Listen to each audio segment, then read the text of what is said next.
So today I wanted to talk about some of the differences between our factory roller versus factory flat tappet cam setups and our 1986 and later 5.0 engines. So one of the key features from that era, when they around 85, late 85, 86 and on, is they switched to a roller block. Now some of the differences between the roller block and the previous years is that the lifter bores are a little bit taller, and we'll get to that in a bit as to why, but also they added a little bit extra material into the lifter valley for where our bolts go through on our dog bone hold down, which again I'll explain these parts in a bit. So overall, other than the one piece rear main seal, the blocks are pretty much the same animal.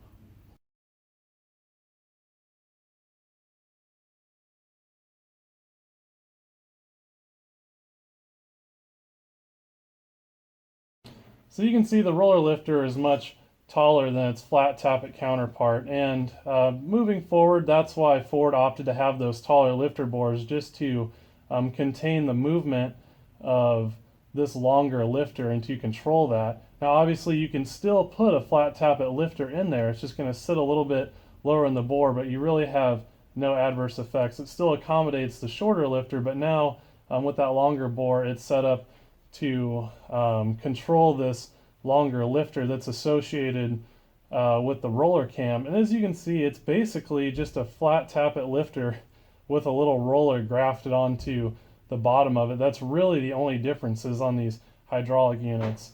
Now naturally, to get up to your valve train, this is the interesting part, is that with a roller lifter you're obviously going to have a shorter push rod, because some of that distance from the cam to your rocker arm is taken up by this lifter now. So if you get a good look here, on our left is our stock roller push rod, and on our right is our stock factory flat tappet push rod. So there's some differences there, and something you can do, and I'll get to the differences between what engines came with a roller cam and which didn't. But one thing you can do just to verify is you can pop a valve cover off and remove a rocker and pull your push rod out, and you're going to have two different lengths.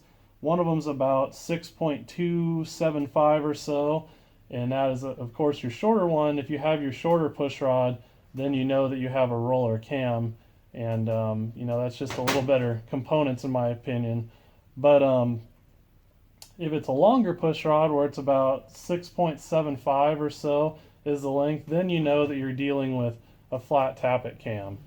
Now another item to check is the distributor to determine if you have a roller or flat tappet cam. A roller cam has a different composition than does a flat tappet cam, so the associated cam gear on the distributor has to be the proper material for, again, your associated camshaft. So a flat tappet will have a cast iron cam gear, while a roller cam will have a steel gear. So I'll get a close-up here of this so you can see the difference. But in my right hand, I have a cam gear that would be for a roller cam, and in my left hand, I have a flat tappet cam gear on this distributor. Now you can tell that actually this is a later distributor, and it came from what I'd assume is a truck, and this is an earlier distributor, but it probably came from a Mustang or a Crown Victoria or something to that effect. But you can, you know, they look pretty similar. It's hard to tell, and I'll get again a close-up screenshot here. But on the steel gear, you're actually going to be able to see where they put it in a lathe or something to that effect, and they turned it down, where the your flat tappet cam is going to have a very cast look to the distributor gear, and a close-up here will really show that.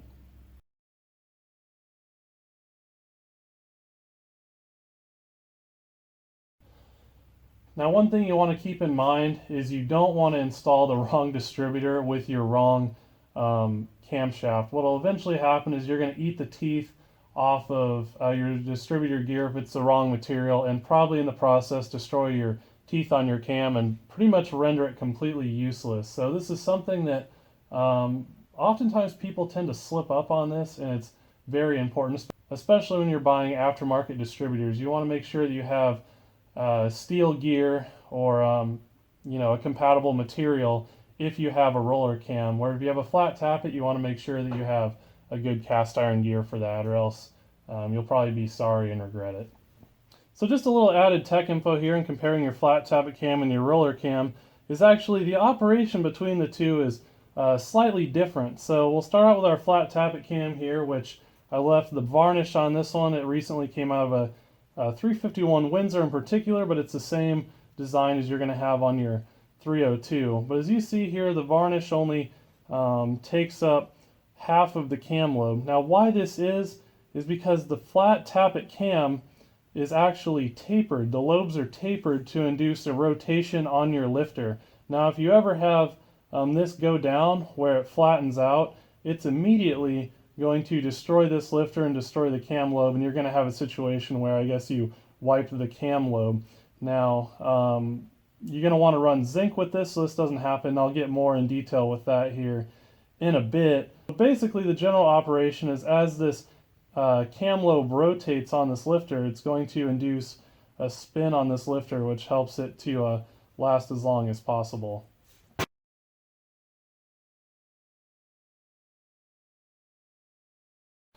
Now conversely, jumping over here to our roller cam again, it's a cam that I haven't cleaned off yet, and with the varnish you can see where the lifter actually runs on the lobes of the cam. So these cam lobes are actually flat, and reason being is you do not want to have any rotation on your roller lifter.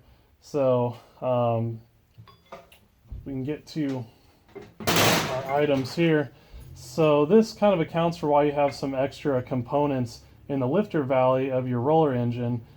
And what you first have is these little dog bones. Now these keep your roller lifter from being able to rotate and destroy your cam lobe. Now if you do have a situation where this rotates, again, you're going to have the same situation with a flat tappet cam, except on the opposite side of the spectrum. Now when it rotates, it's going to destroy the lifter and destroy the associated cam lobe.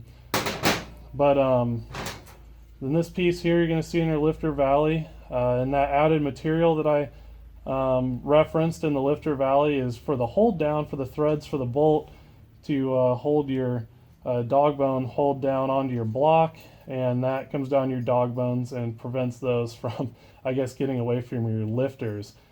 And again, that would be bad because if that lifter can rotate, you're going to lose your cam. So that's really just a general overview comparing some of the physical differences of your roller cam and your flat tappet cam, and some of the differences in how they operate.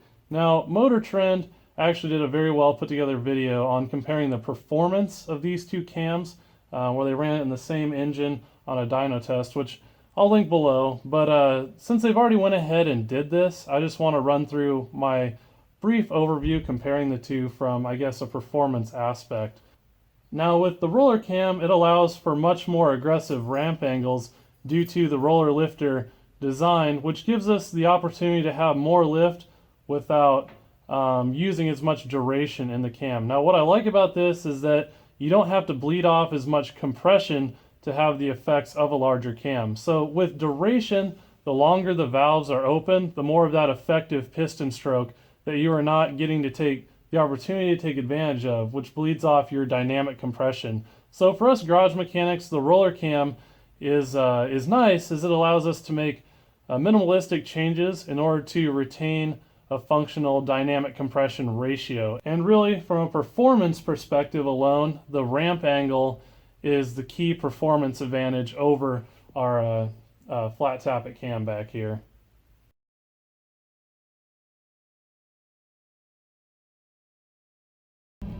So another item I want to touch on in our comparison of our two camshaft designs is convenience and longevity of both units. So I personally believe the roller cam is just much easier to deal with. It does not require any special or expensive oils or additives to be happy, and they seem to handle some aggressive spring pressures like what you would have on a performance engine without much trouble. Now the flat tappet cam is a metal to metal scenario, where a sacrificial layer of zinc is required in the oil to defend against wear. Now modern oils that you would get off the shelf still have some zinc, but by and large it's been removed for emissions reasons, and this requires the use of expensive oils or additives in order to maintain the proper ppm or parts per million inclusion of your zinc to keep your flat tappet cam happy. So despite this zinc issue, they seem to still fare relatively well in stock form. So our venerable 4.0 Jeep inline 6 engine that's been around forever, it's actually a flat tappet cam unit, go figure, in the early 2000s. So, and also our flat tappet cam in our Ford 5.0 seems to fare pretty well in our stock truck engines. So as we referenced before, this camshaft here actually came out of, I don't know, probably like an 89, I want to say, truck engine I had, and it was a flat tappet cam, again, in a roller block. So on our flat tappet 5.0 engine, usually it's in a truck that's, the engine's designed to have low end torque, and really it doesn't see a whole lot of RPM. So in stock form, the ramp angles are fairly conservative, I'd say, and minimal spring pressure is thus required to maintain that valve control. So they tend to live quite a long time. Now, despite having zinc in the oil, the performance flat tappet unit just does not live as long due to the contacting nature of its design. And even though you can't have as aggressive of ramp angles and you have to have more duration to have more lift, you're still, with that higher lift cam, you have a smaller base circle, and to control this lifter and keep it riding on the cam lobe, you have to use more spring pressure. And again, that metal to metal contact scenario just really isn't favorable, and I guess from a longevity perspective. Another thing to mention about our flat tappet cam is you actually have to go to a break-in procedure on first startup in order to, I guess, mate your cam lobe to your lifter, and you always want to keep these in order if you do pull a cam and you want to reuse it. So I guess more of the point is, with this break-in procedure, if you have an aggressive enough cam, you actually have to break it in with lighter valve springs and then switch to the proper valve springs after the fact. So it's just an extra headache that when you run a roller cam, all that can be avoided. And obviously, comparing the costs of these two units, of course the roller cam will cost a bit more than the flat tappet right up front, though some of the cost differential is mitigated by using a factory roller block, as it already has the accommodations for our roller equipment here. So it's really up to you. From my perspective, the roller cam is much more easy to deal with. It has a slight performance advantage and lasts a little bit longer, though the upfront cost, I guess, may be a bit higher initially. Not having to use special oils or zinc additives or replace your camshaft every so often in a performance application really makes the extra expenditure marginal at best when you go with the roller cam, from my perspective. So to me, I prefer to not have to worry about wiping a cam lobe, especially because I go on my longer drives that you've seen with Power Tour and everything. I just feel a lot more confident if my engine has a roller cam in it. And that's pretty much that in my part comparison and brief overview here of our roller cam versus our flat tappet cam. So let me know what you think in comparison, what you like better, what you don't like, and throw that in the comments, and I guess we'll address those when we get there. But that's all I got for you today.